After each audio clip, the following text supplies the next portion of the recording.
The Galactic Council chamber music stretched across 300 meters of polished obsidian, its curved walls displaying the flags of 47 member species. Ambassador Theorax of the Krovan Dominion stood at the central podium, her 4 eyes gleaming with satisfaction. As she addressed the assembly, her silver exoskeleton caught the light from the chamber's floating orbs, creating dancing shadows across the gathered delegates. The human colony on Verdant 7 has been confirmed as extinct, Theorax announced her translator, converting her clicking mandibles into smooth galactic standard. The spore plague has consumed their entire settlement. 2,000 humans gone in 43 solar cycles. This marks the end of humanity's foolish expansion into agricultural worlds. Murmur rippled through the chamber. Some species chittered with approval, others remained silent.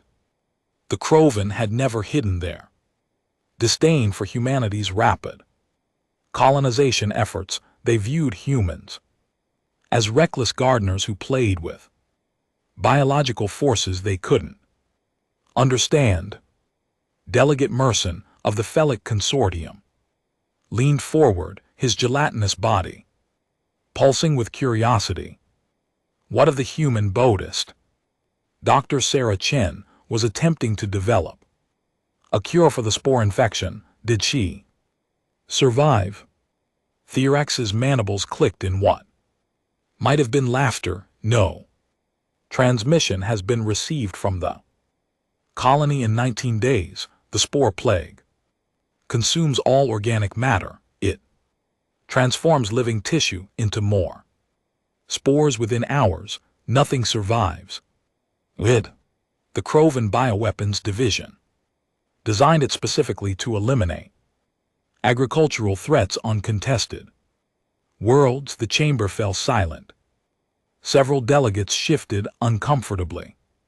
The revelation that the Krovan had weaponized the spore plague was new information, and it changed the political landscape dramatically.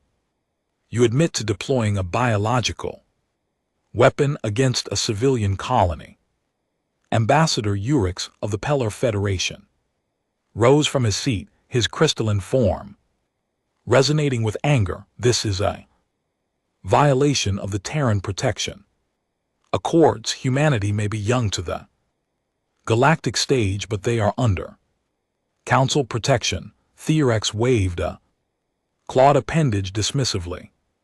The spores were released accidentally during terraforming operations on a neighboring system.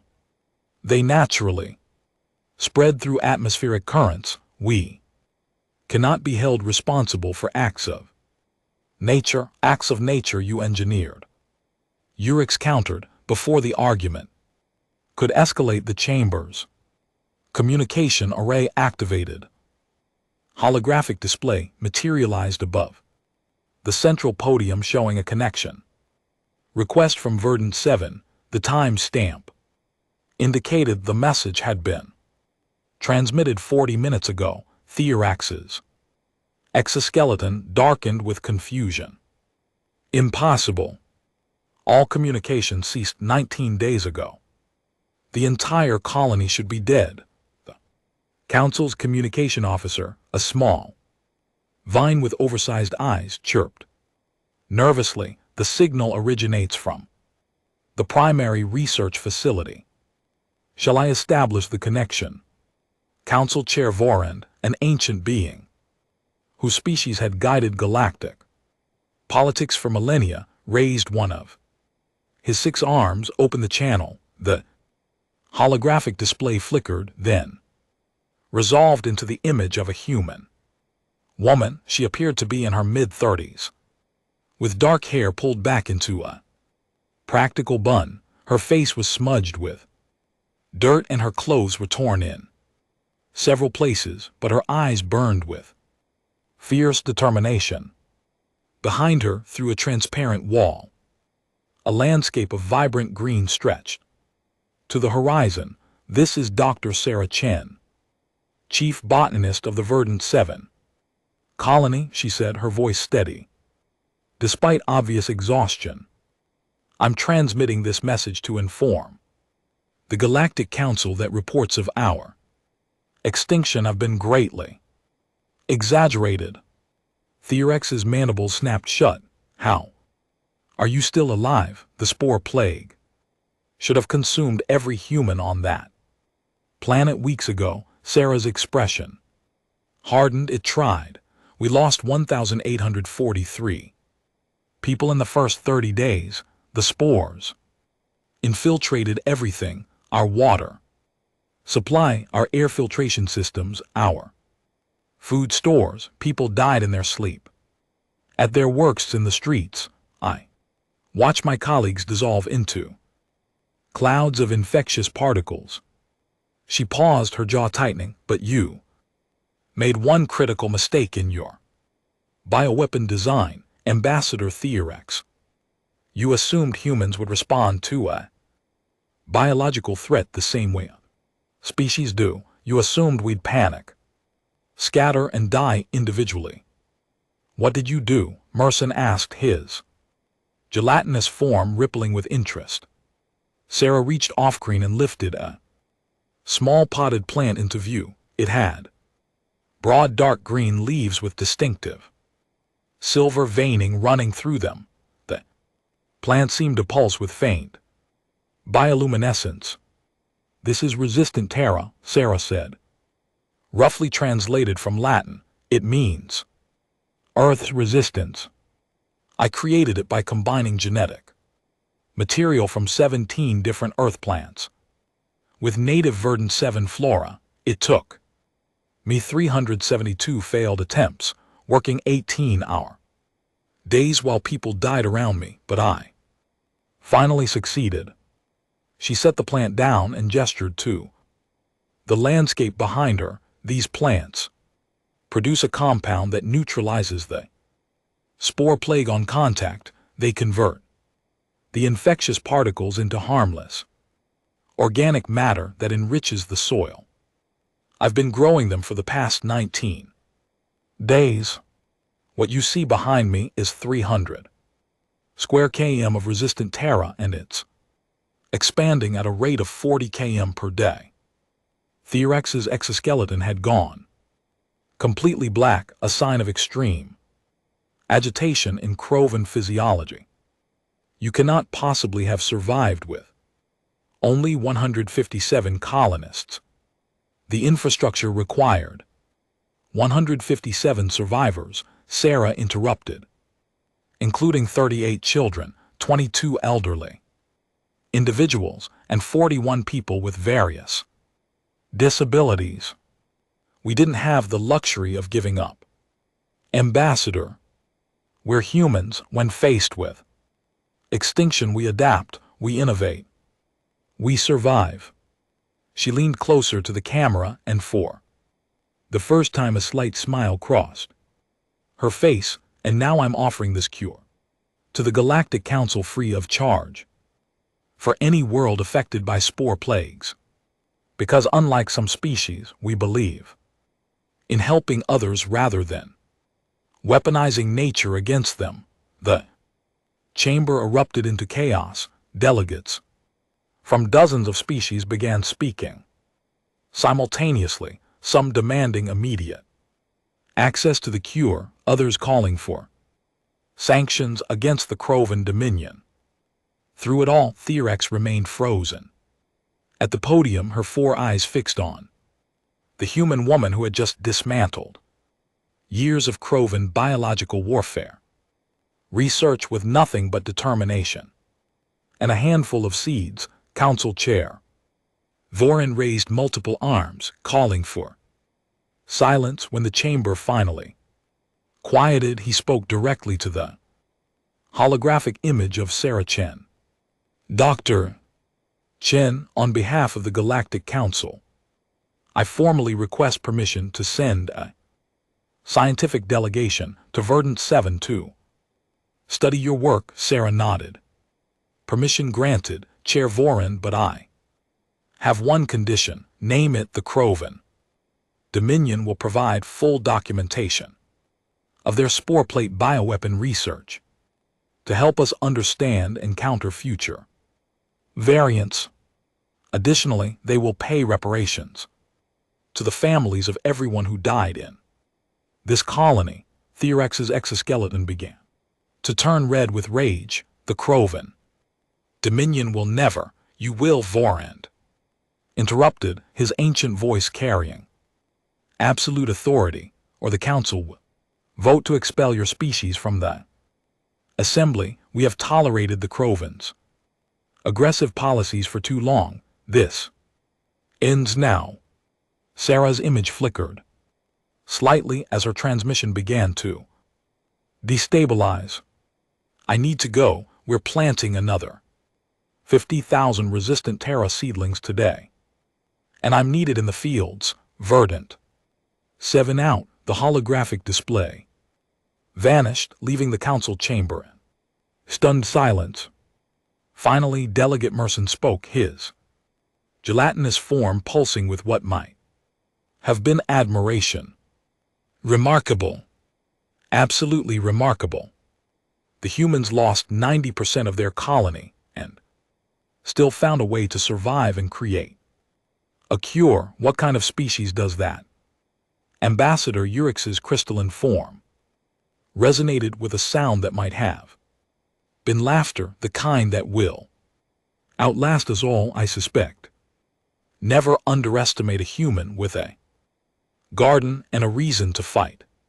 The Crovan military transport descended through Verdant 7's atmosphere 3 days after Sarah's transmission to the Galactic Council. Inside the angular vessel, General Krier stood before a tactical display showing the human colonies' transformation, where disease-ravaged settlements had once struggled for survival. Vast fields of silver vein plants now stretched across the landscape like a living shield. This is unacceptable, Kexar growled, his red exoskeleton darkening with anger. One human scientist has undone decades of our bioweapons research.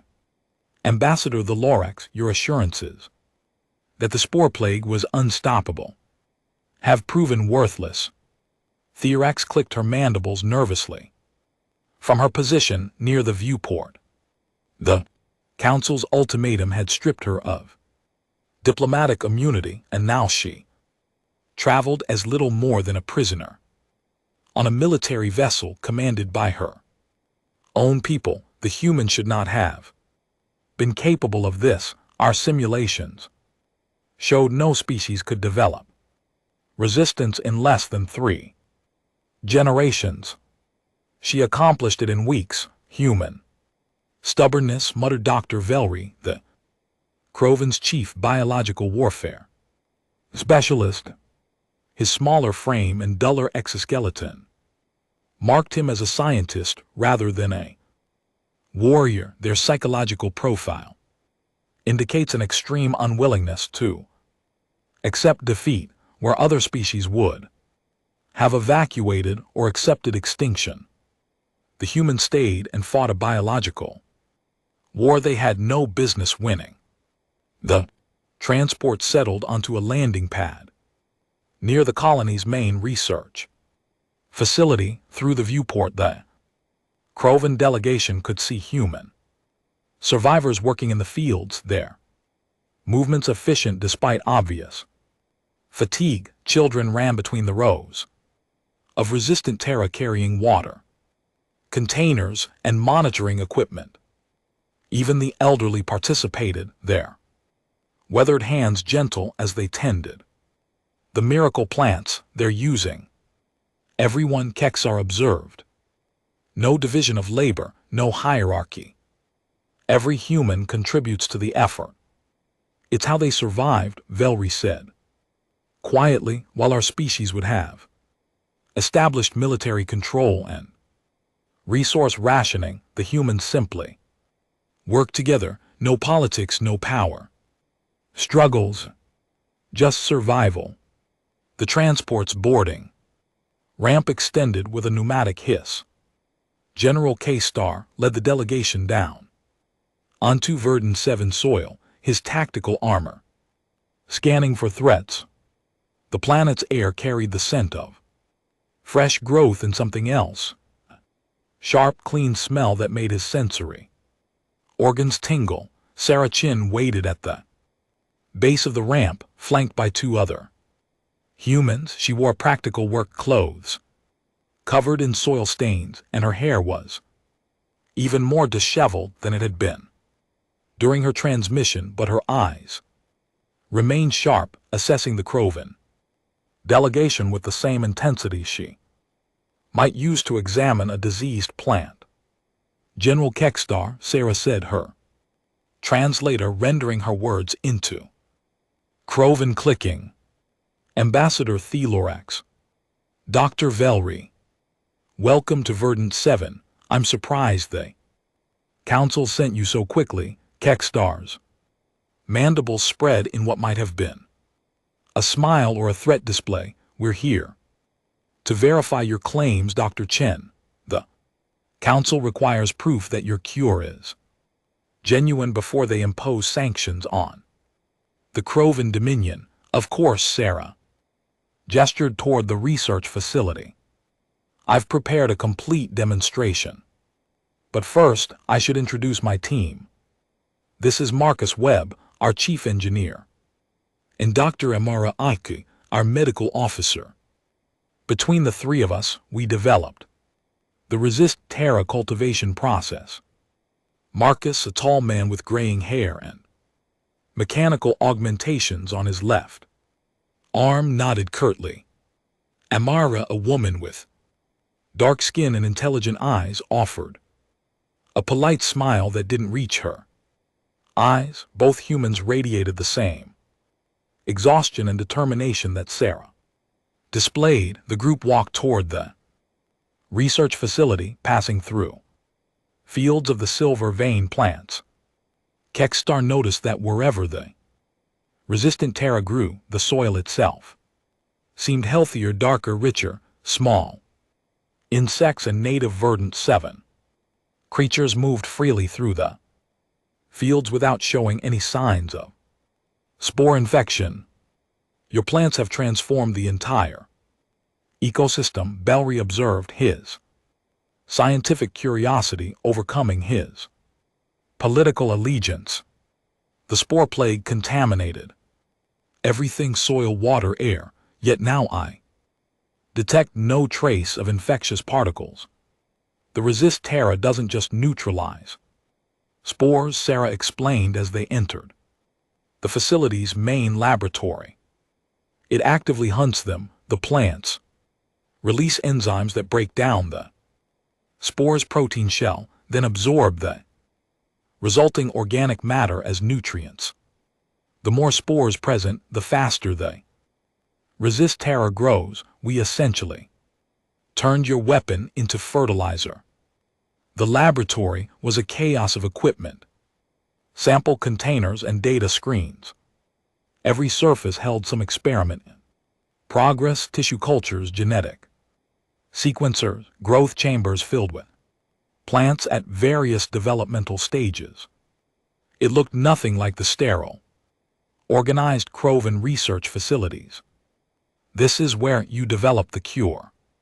Theorex asked, her four eyes scanning the disorganized space with poorly concealed disdain. In this mess. This mess saved our lives, Marcus said sharply, while you were sitting in your pristine council chamber declaring us extinct. We were here working 20-hour shifts trying to keep our children alive. Dr. Chen went 4 days without sleep during the critical breakthrough period. Sarah placed a restraining hand on Marcus' shoulder. It's fine, Ambassador. Theorax has never had to choose between organizing her laboratory and saving her species. She can't understand what necessity looks like. She moved to a large display screen showing complex genetic sequences. The breakthrough came when I stopped trying to develop a cure for humans, and started thinking about curing the planet itself.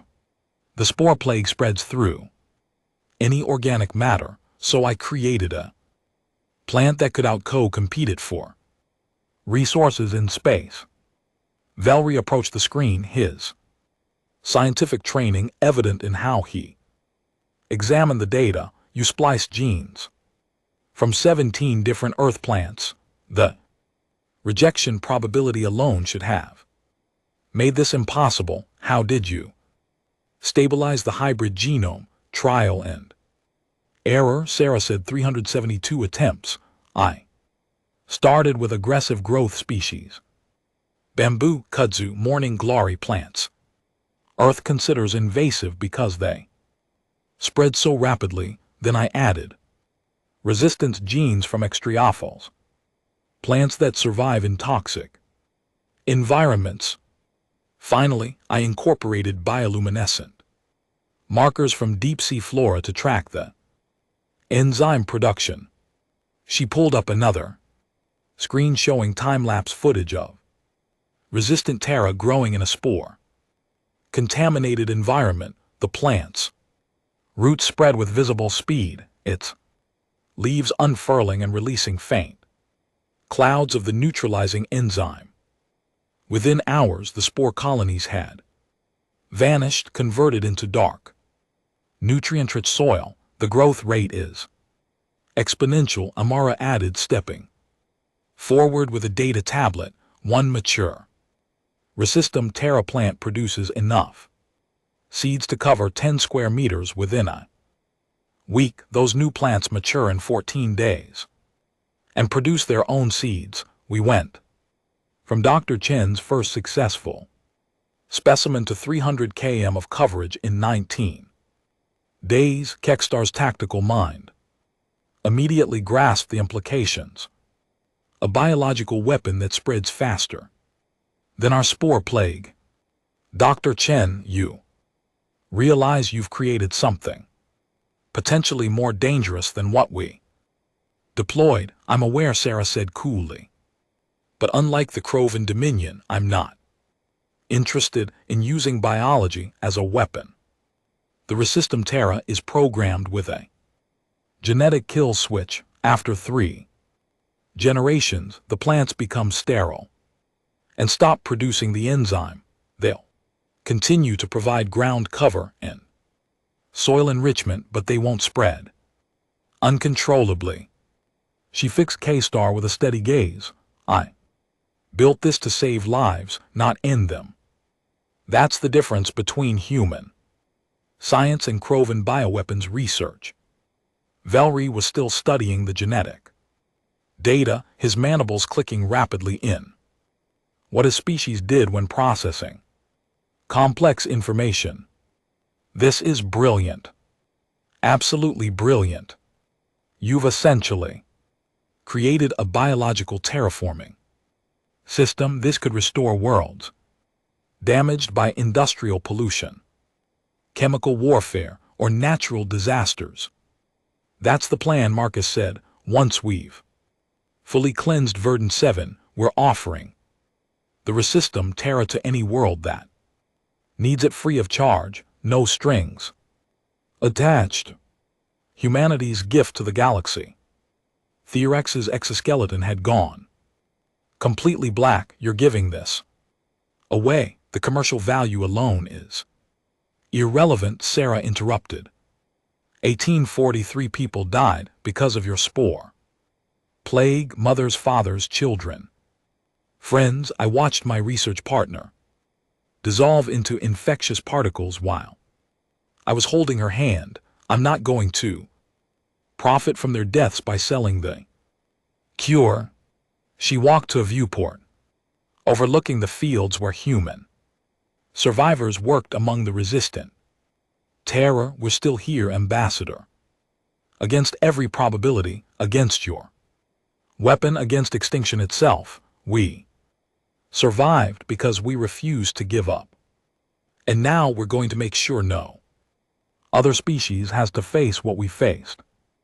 General Seastar observed the human woman In silence for a long moment, his species respected strength, and he recognized it now in this small, exhausted scientist who had defeated the Krovan Dominion's most effective weapon. With nothing but determination and botanical knowledge, the Council will have their proof, he said finally. Dr. Velry will conduct independent testing of your plans. If his results confirm your claims, the Krovan Dominion will provide the reparations demanded and the bioweapons research data, Sarah asked Kekstars. Mandibles clicked in resignation. Will be delivered within the solar cycle. You've won, Dr. Chen completely and decisively. Sarah turned from the viewport, and for the first time since the Krovan delegation arrived, she smiled. I didn't win, General, we survived. There's a difference. Winning would mean those 1,800 people were still alive. All I did was make sure their deaths weren't meaningless. She gestured toward the laboratory exit. Now, if you'll excuse me, I have 40,000 seedlings that need transplanting before nightfall. You're welcome to observe the cultivation process, or Dr. Valkyrie can begin his testing. Either way, we have work to do. As Sarah walked away, Marcus and Amara following close behind, Valkyrie turned to General C. Star. Sir, we need to revise every assumption we've made about human capabilities. They're not just survivors, they're adaptive on a level we didn't think possible. C. Star watched the three humans disappear into the fields, their forms silhouetted against the silver-green expanse of resistant terra. Agreed, and we need to pray they never decide to weaponize that adaptability.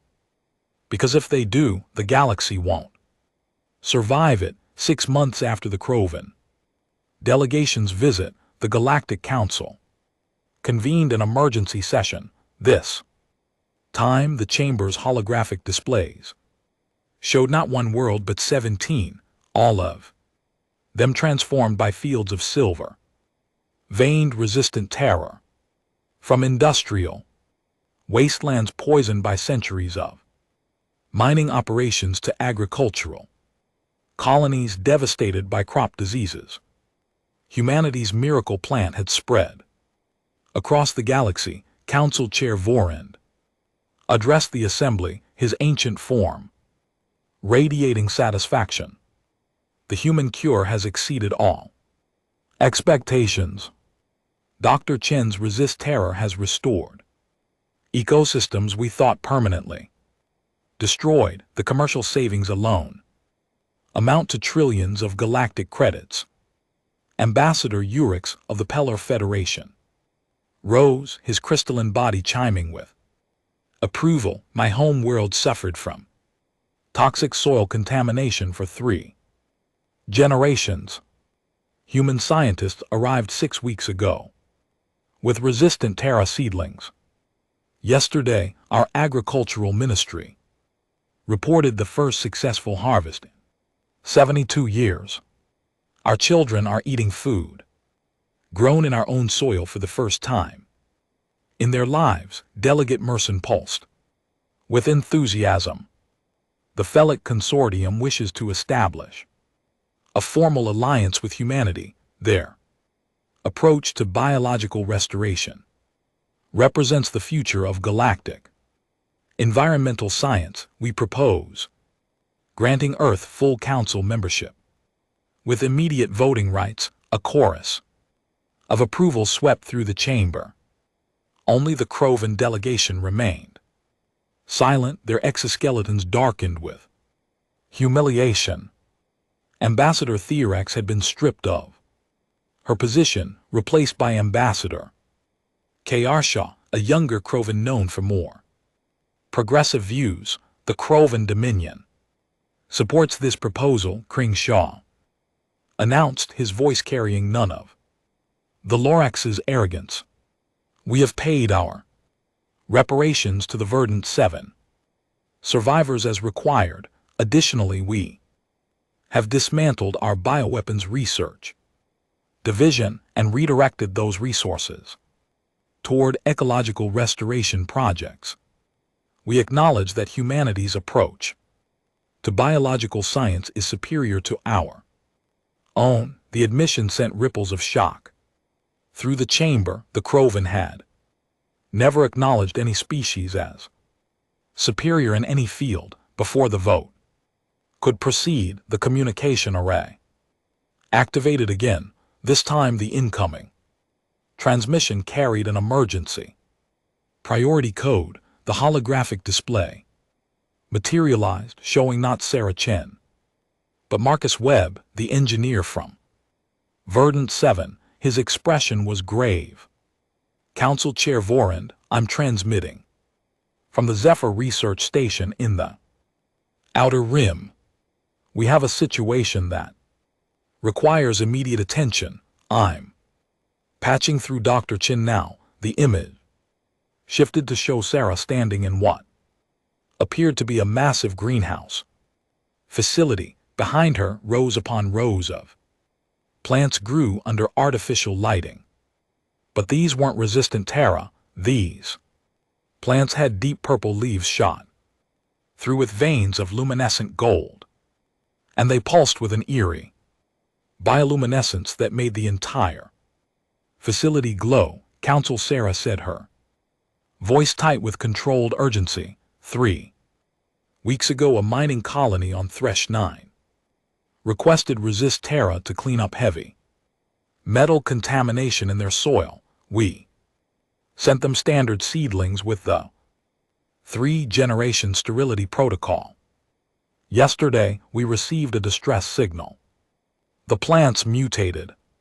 She gestured to the purple specimens behind her. This is what the resistant Terra became on Thresh 9. Instead of going sterile after 3 generations, they adapted to the heavy metals in the soil and evolved into something new. They're still neutralizing toxins, but they're also spreading at 3 times the normal rate and showing no signs of the sterility protocol activating.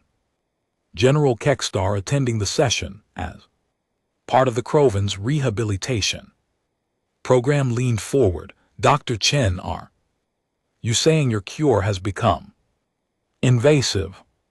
Not invasive, Sarah corrected. Adaptive. The Resist Terra wasn't designed to evolve this quickly, but Thresh 9's extreme environment triggered genetic changes we didn't anticipate. The plants are still beneficial. The mining colony soil is cleaner than it's been in centuries, but they're no longer under our control. Delegate Merson's gelatinous form rippled with concern. How many worlds have received resistant terror shipments? 43, Marcus answered, and we've just begun analyzing environmental data from each location. Preliminary results show mutation occurring on 12 worlds with extreme conditions, high radiation, chemical saturation, or atmospheric toxicity.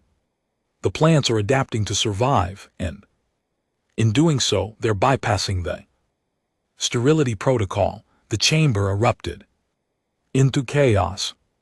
Species that had praised humanity's generosity moments ago now shouted accusations of recklessness. Ambassador Urix's crystalline form resonated with alarm. You've unleashed an uncontrollable biological agent across the galaxy. This is exactly what we feared about human science innovation without proper safety protocols. Sarah's jaw tightened, but she didn't flinch from the criticism. You're right, I rushed the deployment because people were dying and ecosystems were collapsing. I believed the 3-generation sterility protocol was foolproof. I was wrong. The simple admission silenced the chamber more effectively than any defense could have. However, Sarah continued, I'm not here to make excuses. I'm here because we've already developed a solution. It took my team 72 hours of continuous work, but we've created a counter agent. She moved aside, revealing a small potted plant with silver blue leaves. This is resist. Moderatus, Latin for controlled resistance. It's genetically coded to recognize mutated resist terra and release targeted enzyme that restores the original sterility protocol. We've tested it against samples from all 12 mutation sites. It works 100% of the time. Dr. Amara Ock appeared in the holographic frame holding a data tablet.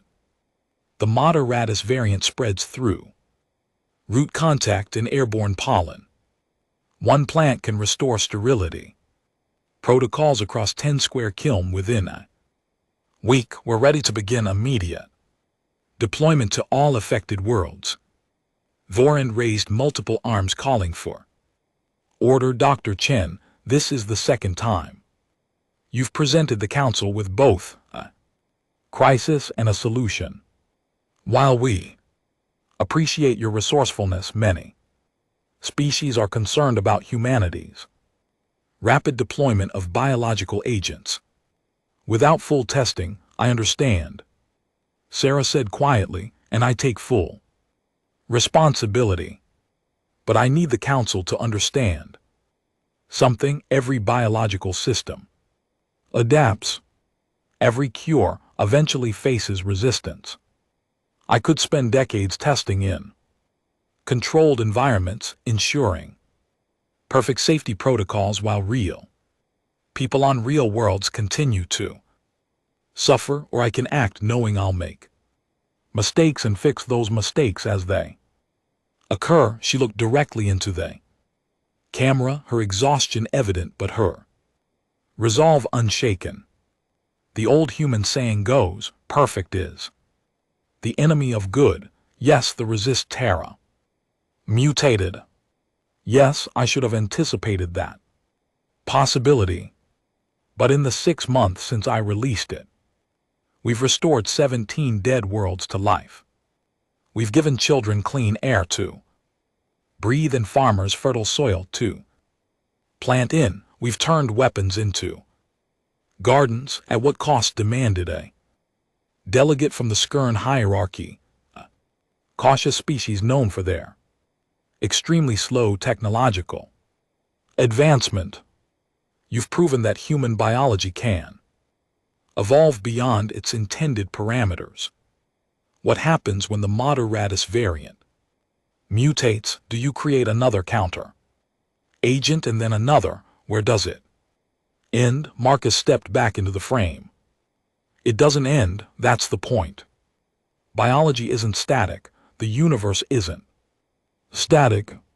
We can either accept that reality and work with it, or we can watch from the sidelines while worlds die because we're too afraid to act. Ambassador Kringshaw rose from the Crovan delegation. The human is correct. My species spent centuries developing the perfect bioweapon, obsessing over control and predictability. We created death. Humanity spent weeks developing imperfect solutions to save lives, accepting that those solutions would need refinement. They created life. He turned to address the full Council. I propose we grant humanity access to the galactic biological repository. They've proven they can work with genetic material more creatively than any species in Council history. Instead of restricting their research, we should support it with the full resources of the galactic community. The Skurin delegates' feathers bristled with alarm. You want to give them access to genetic samples from every known species? That's insane. Is it? Ux's crystalline form chimed thoughtfully. Or is it insane to keep that information locked away while preventable ecological disasters continue to occur. The humans have shared their resistant terra freely with anyone who needed it. Perhaps it's time we showed the same generosity. Sarah held up a hand. Counsel, before you make any decisions about repository access, there's something else you need to know. The mutation on Thresh 9 wasn't random. When I analyzed the genetic changes, I found evidence of deliberate modification. The chamber fell silent. Someone tampered with the resist terra. Sarah continued. They introduced specific genetic sequences designed to disable the sterility protocol and accelerate the mutation rate. This wasn't evolution, it was sabotage. General Kexter's exoskeleton flashed red with anger. You're suggesting someone deliberately tried to turn your cure into a plague. I'm not suggesting. I'm stating a fact. Sarah pulled up a genetic comparison on the holographic display. These sequences don't exist in any Earth plant database or in the native Verdant 7 flora I used to create. Resistant terra, they were inserted by someone with advanced knowledge of genetic engineering and access to the shipments we sent to Thresh 9. Delegate Merson pulsed with distress. Who would do such a thing? Who benefits from discrediting human science? The answer hung unspoken in the chamber. Every delegate's eyes turned toward the Crovan section. Ambassador Ciarencho rose immediately, his exoskeleton pale with shock. The Crovan Dominion had no involvement in this sabotage. We have dismantled our bioweapons program as promised. I swear this on my family's honor. I believe you, Sarah said, surprising everyone. The genetic markers don't match proven bioengineering techniques. Whoever did this was trying to implicate your species while destroying confidence in human science. They wanted to start a conflict between our peoples. Vorman's ancient eyes narrowed. Then we have an unknown actor working to destabilize galactic cooperation. Dr. Chen, can you trace the genetic modifications to their source? I'm already working on it, Sarah replied. But I'll need access to genetic databases from multiple species to compare techniques.